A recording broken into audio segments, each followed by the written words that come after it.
વડોદરામાં દશામાની ડેરી તોડતા ભારે વિવાદના દ્રશ્યો સામે આવ્યા। ભાજપ કોર્પોરેટર અને આ સાથે ડેપ્યુટી મ્યુનિસિપલ કમિશનર સામે આવ્યા।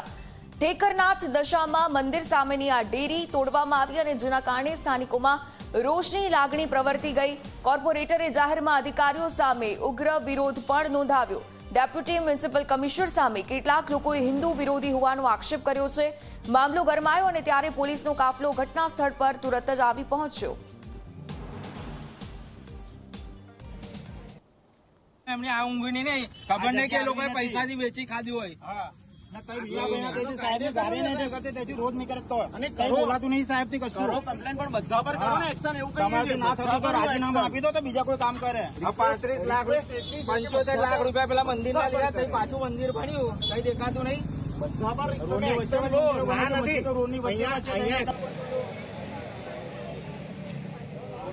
સામે એક વર્ષો જૂની ડેરી હતી, એની આગળ એક સાઈડના ફૂટપાથ પર અમારા કાર્યકર્તા દ્વારા નવીન ડેરીનું નિર્માણ થઈ રહ્યું હતું। ત્યારે અમે અમારા આસિસ્ટન્ટ મ્યુનિસિપલ કમિશનર તુવેર સાહેબને જાણ કરી। તેમને કીધું કે ભાઈ વિકાસમાં અવરોધ ના થાય, રસ્તાના આવતા દબાણો અમારે તોડવા પડે। તો અમે એવું કીધું વાંધો નહીં સાહેબ તોડો, પણ આગળ એક વર્ષો જૂની ડેરી છે એને રહેવા દેજો, કેમ કે આસ્થાનું લોકોનું કેન્દ્ર છે, એ ના તોડતા। અમે ટેલિફોનિક જાણ એમને કરેલી।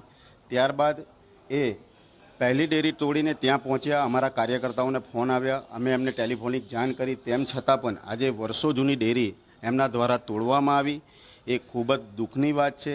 અમે અમારી પબ્લિક સાથે છે, જેઓએ અમને મત આપ્યા છે। આજે અમે વર્ષોથી ત્યાં દશામાના દર્શન કરવા જઈએ છીએ। વર્ષો જૂની ડેરી છે, એના ફોટોગ્રાફ્સ છે। અમે ના પાડી તેમ છતાં બી એમને તોડી એક ખૂબ જ દુઃખની લાગણી વ્યક્ત કરીએ છીએ ને ઘણા રસ્તામાં ત્યાં દબાણો બી છે। અમે એમને ઘણી વાર ફરિયાદ કરેલી, પણ તે દબાણો એમનાથી નથી તૂટતા।